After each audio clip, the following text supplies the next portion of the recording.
Good morning, good afternoon, good evening, wherever you guys are at. Hope you're having a fantastic day. It's SoulSaint here, and I'm gonna be honest with you guys. I'm aware.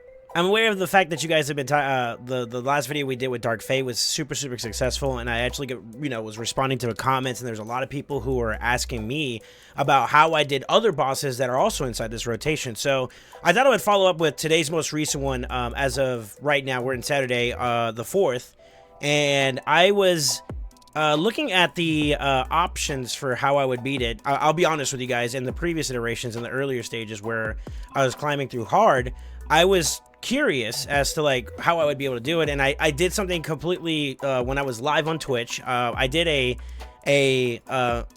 shot in the dark. I was like, you know what, I'm just gonna go ahead and meme it, and I threw my solo build with a complementary DPS to get me through the waves, but ultimately my TO, excuse me, not my Geo.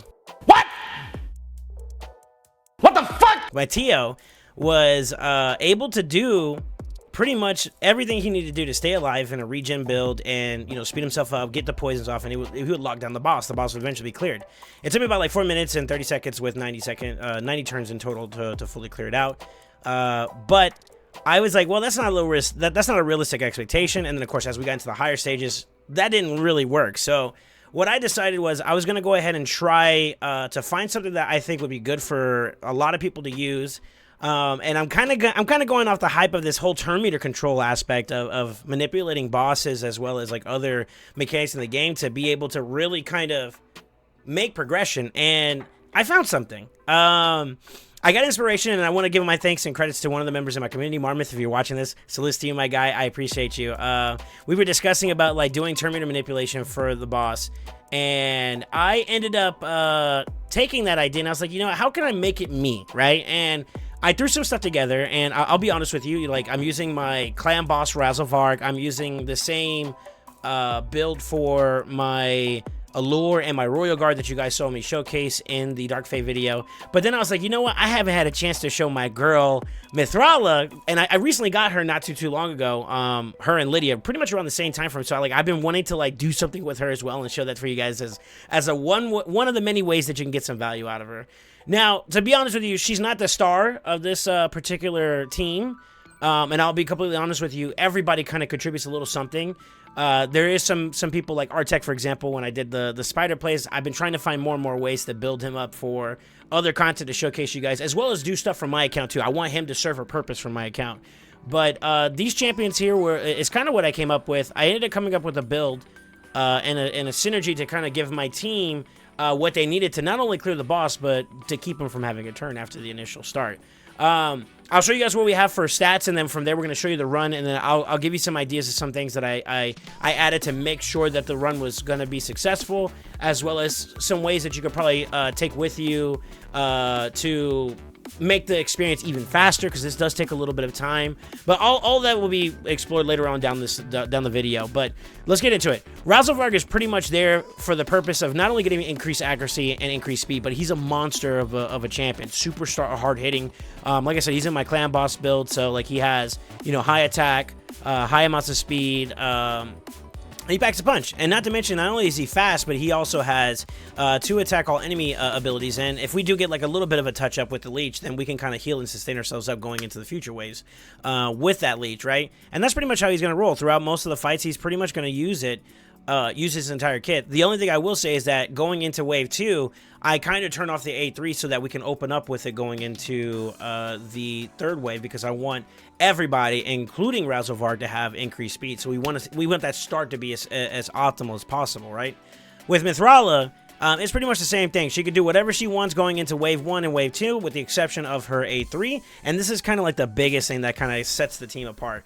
I used her with I did this team without her, and I had some complications because like the starting point of the fight, what I'm using on some of my champions didn't kick in fast enough to a point where it would cause the Scarab to counterattack. It's all about shielding in this particular boss fight. It's all about how you can manage your shields while fighting against and eventually cooking the Scarab King down. This was my saving grace. I was like, well, I already have a pretty decently sped up Mithrala. I'm gonna see if maybe I can get some value out of building her in a way that she could serve that purpose for me to get that initial start, get that starting point off going into the boss fight and let her cook pretty much from there. Let her cook. And the same thing for pretty much Royal Guard, and you'll see it for pretty much everybody. It's like there's not really like heavy restrictions outside of the things that have to do with turn meter reduction and decreased speed, right? And then of course, and for Mithrala's sake, that she is having her shield available so that we can use it going into the fight, so it's a little bit cleaner. I'm gonna let you guys see the run. R-Tech, I just kind of have it in there as like a vanity pool. To be honest with you, you could literally plug and play almost any other DPS in there, and it'll serve its purpose just fine. This team core right here, these 4 will get it for you. I'll give you some examples of some options that we'll get along the way. But pretty much, let's get into this run. The main thing I wanted you guys to see was that this is kind of like a more funsy style approach to a boss fight. That I know a lot of people have some issues with. When I first beat this guy, he was very difficult, and I was like, I never get want to experience that complication before, ever again. And like, I got to the point where my account really kind of elevated itself in terms of progression. We've been pushing hard dungeons. You saw my dragon hard. We've been doing as much as we can to kind of get the ball rolling. Elevate our gear, elevate our champions, everything, the whole 9 yards, right? So our experiences have slowly grown into a much more positive experience, and in particular, the way that these waves are going to go is pretty much just a matter of just slamming through, and we're just kind of brute forcing through it as much as possible. I mean, you see most of my kit, for the most part, is pretty available. I won't lie, the Duchesses are kind of annoying, but I think that like once we start getting some of them down lower, it gets a little bit easier. And, Mithrala kind of does a little bit more with the aspect of being able to give some moments of control with being able to do her petrify, right? That's synced up with her passive. But so we're going through the ringer right now with all these different champions doing their the enemy Duchesses are getting their turns to do the revive, and that's a little unfortunate. But I will say this, like, it'll eventually get to a point where they're all on cooldown, we kill them fast enough, and we're turn meter manipulating them enough to a point where it's just not going to matter. I believe that's the last one's turn there. So as long as we pretty much just clear out the last little bit of the Duchess here, I mean, we're pretty much going to get there. And as the waves get smaller and smaller, like the lower the amount that is up, I mean, you're going to see my Lord do her A1, eventually keeping that control there, as well as like the petrifies and all that stuff like that. So a little bit of an RNG there, but to be honest with you, I don't see too much of an issue. We didn't have no health problems going into this. Now, I am going to slow it down a little bit here. Right here, because my Allure is pretty fast, she is skipping my Mithrala, and that would be something I would consider maybe changing the rotation on. You may want to start with Mithrala being at the top of the turn just so that you don't have any complications. But I believe Allure's A1 the way it works, because the fact that it's like multiple hits before the shield goes off, it causes this effect where the boss counterattacks, right? But that's why we have the A3 ready to go for Mithrala, and that's the start. Once that gets cleared out and my team survives through it, pretty much it's just a guarantee of as soon as you get the decreased speed, I almost want to say 260 or higher, Allure pretty much just make sure that he never gets a turn. And at this point, it's just spank. Really, I'll be honest with you. Like, I'm happy to say that I have my my Ralzavarg in there if he does pack a punch. I mean, I'm getting some max HP hits with Royal, and then of course the rest of the team is also getting their damage in wherever they can. But realistically, the whole goal of this is just keep the boss from having a turn. And if you guys haven't noticed already, like, we are running out of those shields from Mithrala, so what's keeping us giving us shields? It's Blood Shield. Pretty much, we have some accessories that are available to us, and that's one way that we've been able to kind of navigate without going too heavy into a composition that requires us to have a lot of shields. I have done that before in the past, but I'll be honest with you, this is kind of, like I said, this is for funs. I'm going to let this run go. It takes a little bit, I won't lie, it takes a little bit of momentum, so we're going to speed roll this real fast so you guys can get the idea of it. But pretty much the main thing is the team is keeping the boss from having a turn using turn meter. Yet again, one of our monumental aspects that's super underrated, and we're using some of the best champions to do it. So I'm gonna disappear. Hope you guys enjoy this real quick, and then we'll talk a little bit more after we get done with the fight.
It works. I don't know what to say. Honestly, like, I was kind of memeing around with it, and to be real with you, I was actually thinking while we were letting this roll through too, considering how this mechanic works with like preventing the turns with turn meter manipulation, but avoiding the counterattacks with the boss using mechanics like the shield from Mithrala initially to allow us to have that breathing room when we're first setting up, and then Blood Shield kind of coming in afterwards to keep maintaining that shield, pretty much enabled everybody to do what they needed to do to clear this boss. And that's pretty much the long and short of it, you know?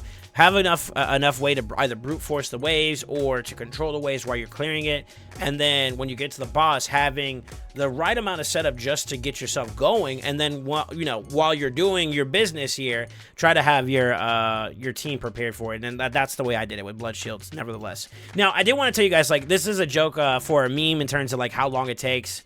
In terms of like time frame, you could really cut this down by a lot, and allow me to explain. So for the team, the concept is pretty much the same. You know, the kit does it for them. The main things you need to watch out for in terms of like what you're looking for is stats wise. You know, the boss is only going at 225 speed, if I remember correctly, which means that if you go a little bit faster than that and then some, you know, you'll be able to supersede the boss.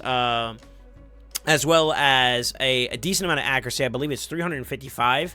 Now, my champions may not be there exactly in some of these departments, Mithrala being the exception here, in terms of what they have for accuracy, but you gotta think that with Razelvarg, and this is one thing I wanted to kind of impart to you guys here, is that he's compensating for the increased accuracy and increased speed, giving me a little bit more in the stat department to give myself that extra edge, right?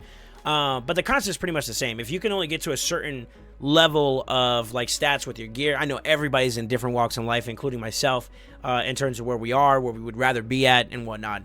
But the main concept is if you're finding yourself lacking in the gear department, maybe look into the core of what your champions do to see if maybe they bring something to the table to make up for that deficit and really utilize that to your advantage. I think that is something that I was never really told. I looked at a lot of content creator videos, and the main thing that I heard is like, just use this champion to do this, and that's cool. It works, and it's a great indicator to let you know what to look for. But like, what if, you know, what if you don't have this, right?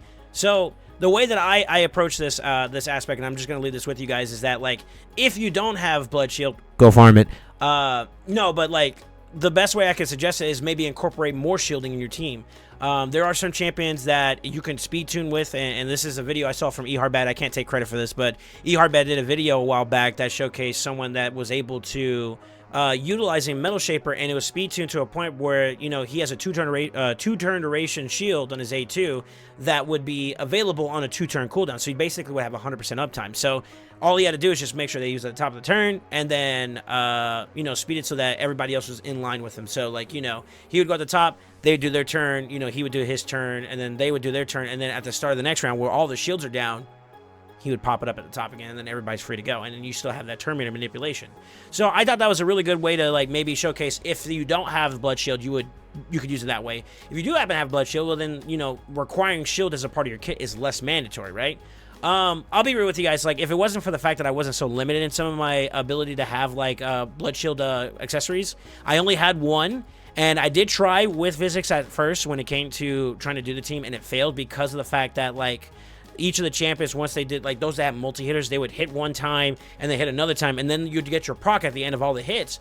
But because of the way it registers with the boss would end up counterattacking, and it would wipe a squishy team like my Allure and my Royal Guard. They pack a punch, or they do their turn manipulation, but they're not really that tanky, you know. 1,400, 31,000, it's not really that much. I mean, so, you know, they're meatloaf to the boss whenever he starts swinging. So, to compensate for that, we needed that initial start of like the shield, and that's why I ended up putting in Mithrala with that one Blood Shield ring that I have to get the team going and to get it through. But I'll be real with you, like with the fact that the debuff bar is super overstimulated with Mithrala's A1, someone like Artek, who's kind of is predicated upon being able to apply and activate HP burns, he's a little bit less useful. I just wanted to kind of have him in there just for the memes. But to be real, like what I would consider, if you're using someone like Mithrala, I would actually look at maybe someone that does poison explosions, like Theodore, for example. I could probably slot him in just perfectly fine, and he'll cook.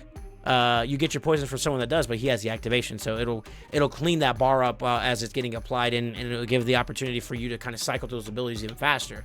But realistically speaking, the main thing is just having these guys at a decent speed, which is, you know, north of 225. Even for the more you get, the better it is, right? Most of them, if not all of them, are pretty much around that range. I think the only one is Artek. I was doing some builds, and I'm trying to work something out for him in Sand Devil, so that's something that's coming down the line. But pretty much everybody is built in a way that's designed to give a little bit more in the aspect of being able to hit that speed requirement. And then I did make a change from my original build, which had the it was one of the banners I was using was a more speedy oriented one for Dark Fae. I did change it out, and I did drop my speed by roughly 12 points for the extra accuracy to make sure I hit that threshold. Now, it was a little bit overkill because I'm practically already at the 355 I needed. I was a little bit off. I could probably glyph a piece here and there and maybe find something, but the main aspect of it was I wanted to make sure that when she hit her A1, she was the main one that was dropping that turn meter. And that pretty much what solves it. Now, I did want to give you guys one other thing. The whole concept of Scarab is that he's tanky because of the fact that he has this extra shield. That purple bar you see at the very top is basically a shield that you'd have to pop through. Champions like Royal Guard, for example, if you have an extra one laying around and you have like a bunch of pretty decently sped up gear that is, you know, optimal for damage in a destroy set, I would probably plug that in on him instead. But I wanted to save my silver, I'll be honest with you guys, but to be real with you, that would probably be the best way to like speed it up. He'd get his nukes in. Another alternative you could do, who also has the turn meter manipulation in her kit, would be someone like Cold Heart. She's also Dark Elf, so like I said, I was stressed for my resources to be able to include her. I did try to see if I could squeeze her in, then maybe finesse another team in there, but I ultimately landed with Methrala, and I was like, you know what, fine, she's the queen anyways, you might as well just use her just to have some fun. But the concept is there. The main thing that you want to do is turn meter manipulate while maintaining shields. That's basically it. And then after that, just complement your team with damage. And if you have some deficit somewhere, maybe incorporate champions who can give you increased speed, increased accuracy, to give yourself that little bit extra stats to get the ball moving. Some other champions you could probably use that have turn meter manipulation would be like Geomancer. He's not going to do as much damage outside of, you know, the A1 and the A2, and that may pack a punch if you build him that way. But ideally, I would say that like champions that have enemy max HP hits, like Royal Guard, Cold Heart, to name a few, that also have turn meter manipulation inside their kit are ideal to not only pop the shield, but to get the damage through. I felt like Royal Guard was probably one of the more staple MVPs for that, because not only does he bring the decreased defense, he brings the decreased speed, but he also has the max HP. So turn meter control, the decreased defense, the max HP, so he's got the damage, he's got the debuffs to complement it, and you know, he does the turn meter control. Pretty much, I would say he's probably up there with Allure in terms of being the MVP for the actual team, if we're being serious for a second. But main thing is just try to cover those requirements as much as possible, and then just let it have fun. You know, I would say that another way that you can kind of make sure that you're going into that round as safe as possible is to watch your HP going into it. If you can build them to have a little bit of like extra HP or defense going into the fight whenever you're fighting the boss, you know, you may take a little bit of a hit here or there in that initial setup, but once the ball is rolling, once you got those shields on the board and they're refreshing them with their blood shield accessories, it's pretty much guaranteed at that point where he's just going to sit there and take it. And that's what you want, right? You want a clean, smooth transition. For me, the reason why, and I would also like to explore this as an option, the reason why you would want to farm the boss or you would want to fight the boss is for two reasons, right? I mean, he does drop you materials that could give you something like Untouchable, which is a immunity for 2 turns with resistance, so, you know, PvP oriented, or in areas where having that resistance so you can avoid debuffs is important. This is a good a set to look into, right? It gives you that opportunity to just maybe, all right, I'm going to make sure I don't take any type of debuffs, or I'm going to have a lot of resistance on top of it, so it's going to be hard for you to take me on. If a lot of people like to blow a lot of their kit early, then that's a great way to address it, right? But then on top of that too, at the end of the day, this is the Dark Fae rotation right now, and I'm gonna be honest with you, from my account, I'm looking to expand my Nuker's repertoire with lethal gear, and the best place to farm it is at the very tippy top. So you gotta beat them eventually to get there, and I believe that's how it is across the board. Even when you're first starting this the hard rotation, you eventually have to hit him first. So if you're struggling here, you're not gonna get here, right? And I did hear that in the previous comments in the video for the Dark Fae video, that people are also looking into inquiring about Bommel and other you know, facets of Doom Tower, and I'll definitely be working on footage of this. I wanted to make sure I ironed out a solid team that is replicatable. I know a lot of people have concerns about whether or not you see too much from champions that are kind of like super meta, super overpowered. They're very hard to obtain, and I want to bring it down to earth. Let me find the stuff that works, right? Like, for example, an Armiger in Destroy set would be fundamentally like game changer for a Scarab King. So building one up that's not hard to acquire, you know, you can farm destroy gear, boom, you have your utility to get going, right? All you have to now figure out is how you handle your shields, right? If you can farm for blood, for the blood shield accessories whenever those events or CVC or wherever they come from then, you know, you go out of your way to go get those so that when you do have them for someone like Armiger, you have your Scarab King, you have your answer for Scarab King, and he never becomes a problem anymore. So I want you guys to be aware of like the different ways to do it. Are there other champions? Well, just like the Dark Fae video, pretty much anything that gives you turn meter manipulation is ideal. I use someone like Allure, for example, because I know she's really, really strong. I gave Armiger as an example for maybe someone like the place of like a Royal Guard. He does do 2 of the 3 things, so, you know, he has the max enemy HP damage, and he does do turn meter manipulation, although, I believe his turn meter manipulation would be a little bit more, consistent, because he would always be doing it in between his, later rest. However, there's no decreased speed coming from that, which, at that point, you can flip the script. Instead of using Royal Guard, you can, dip into maybe using your Physics, which everybody's going to have a chance to get, and not only does she has it on her A2, but she also comes with that turn meter reduction too as well. So 2 combos right there you can add along with that. One's very farmable, the other one is going to be acquirable once you get down the road in your daily login. You know, attempts during the days, you know, as you progress your account and you're growing your account, this champion is going to become good. I honestly would have loved to put Physics in place of my Artec, for example, but I was just looking around in my accessory and it's like, well, where do I have an extra blood shield ring anywhere? And I'll be honest with you, when I was doing some of my hypothetical tests without Mithrala when I was starting out, I did use Trunda, I did use some other ones, and to be honest with you, like I said, Artec is not mandatory in that team comp, so you could probably just plug and play someone else as long as you have those accessories or that mechanical part about the fight addressed. And that's pretty much it.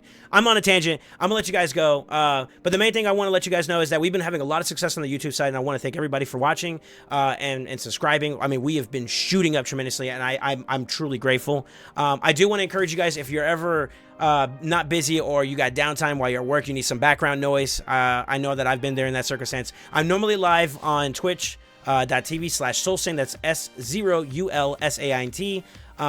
I'm normally there active Monday through Fridays for the most part. Sometimes Mondays I've been doing more YouTube stuff lately, but normally throughout the week, 1 p.m. Eastern time frame, and we go for a good solid 7 to 8 hours. So if you guys want to be a part of it, you want to ask questions, you want to be a part of the vibe and just enjoy it, and you know, these suggestions or these like little ideas that come out of nowhere that end up turning into videos, they sometimes come and bear fruit from like the seeds being planted in the stream. So if you guys want to come and be a part of that, feel free to like, comment, subscribe. Let me know, are you still having complications with dealing with the Scarab boss? And if so, you know, ask some questions. We're definitely here to help. If you had some successes that you would like to share, please let us know. I would love to hear other options, alternatives, ways that you guys approach beating the boss. I've done the spank and take, I've gone the destroy route, I've gone the heavy shielding. I've had people like, you know, Brogni, I tried to like incorporate. I've gone through many different ways, and I thought that since we're kind of off the hype of doing turn meter, and I know that you guys are building up your champions for Dark Fae as well, this would be like one way that you can get like a double dip, you know, getting the best out of both. So